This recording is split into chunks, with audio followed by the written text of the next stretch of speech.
हमारी संस्कार धानी जबलपुर शहर का दिल रेलवे स्टेशन, जहां दो जाबाज आज भी शहर को अपने शौर्य से सींच रहे हैं। आखिर ये है कौन? सो इस वीडियो में मैं आपको बताने वाला हूं। सो प्लीज इस वीडियो को एंड तक जरूर देखिएगा।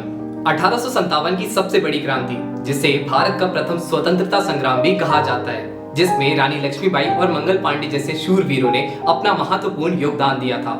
इसी संग्राम में हमारे जबलपुर शहर में क्रांति की ज्वाला भरने वाले दो शूरवीर, जिनकी ये कहानी है। भारत भूमि में जन्मे शूरवीरों की कहानी कुछ निराली ही होती है। ऐसी ही एक कहानी है इन शूरवीरों की। इनका हथियार कोई गोला बारूद या तलवार नहीं थी, बल्कि इनसे भी ज्यादा शक्तिशाली इनके छंद और कविताएं थी, जो दुश्मनों को डराने और लोगों में क्रांति की ऊर्जा भरने के लिए काफी थे। गौरवशाली गढ़ मंडला का गोंडवाना साम्राज्य आज भी संस्कारधानी गोंडवाना शासकों की वीरता और उनके द्वारा किए गए कार्यों से समृद्ध है। ठीक ऐसे ही दो वीर इस वंश के रहे हैं, जिनकी वीरता का शौर्य हमारे जबलपुर शहर में आज भी है। भारत में अनेक क्रांतिकारियों की गाथाएं प्रचलित हैं। इन्हीं में से एक है पिता पुत्र शंकर शाह और रघुनाथ शाह की वीर और देशभक्त जोड़ी।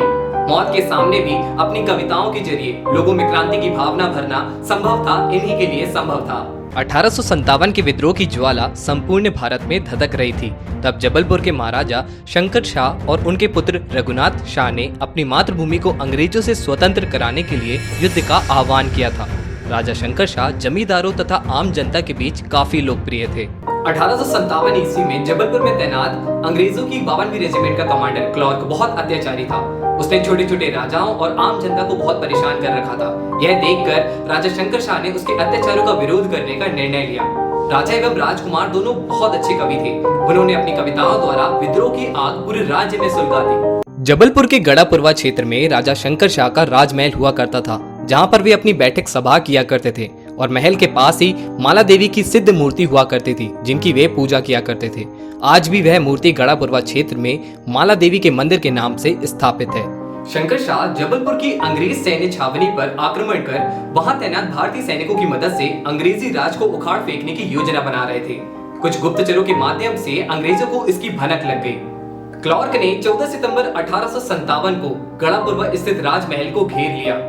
राजा की तैयारी अभी अधूरी थी, अतः धोखे के चलते राजा शंकर शाह और उनके 32 वर्षीय पुत्र रघुनाथ शाह को बंदी बना लिया गया। जबलपुर शहर में अब भी वह स्थान है जहां पिता पुत्र को मृत्यु से पूर्व बंदी बनाकर रखा गया था। वर्तमान में ये डीएफओ कार्यालय है। अंग्रेजों ने शंकर शाह की कविता को आधार बनाकर मुकदमा चलाया और उनके सामने 3 शर्तें रखी। अंग्रेजों से संधि, अपने धर्म का त्याग कर ईसाईयत को अपनाना, पुरस्कार स्वरूप ब्रिटिश सत्ता से पेंशन प्राप्त करना। स्वाभिमानी राजा शंकर शाह ने इससे साफ इनकार कर दिया।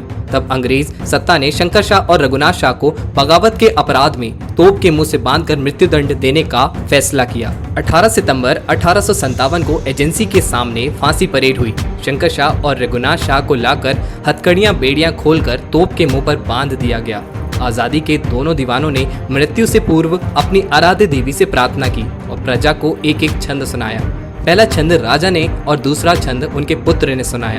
छंद पूरे होते ही जनता में राजा एवं राजकुमार की जय के नारे गूंज उठे, जिससे क्लार्क डर गया और उसने तोप में आग लगवा दी। भीषण गर्जना के साथ चारों ओर धुआं फैल गया और तोपें दाग दी गईं और भारत के इन बेटों ने स्वाधीनता यज्ञ में अपने प्राणों की आहुति दे दी। शंकर शाह और रघुनाथ शाह, ये दो शूरवीर जिन्होंने अपने छंद और कविताओं से ही आजादी की लड़ाई लड़ी। हमें इस बात से गौरवान्वित होना चाहिए कि ये दो शूरवीर आज भी हमारे शहर की शान है। आई होप आप लोगों की वीडियो पसंद आया होगा, और यदि वीडियो आपको पसंद आए तो वीडियो को लाइक कीजिए और ज्यादा से ज्यादा लोगों से शेयर कीजिए, ताकि यह वीर गाथा शहर के हर एक नागरिक को पता चल सके। और कमेंट बॉक्स पर मुझे बताएं कि कैसा लगा आपको ये वीडियो। और अभी तक आपने मेरे चैनल को सब्सक्राइब नहीं किया है, so please do subscribe to my channel and please don't forget the press the bell button. Thank you so much, keep supporting.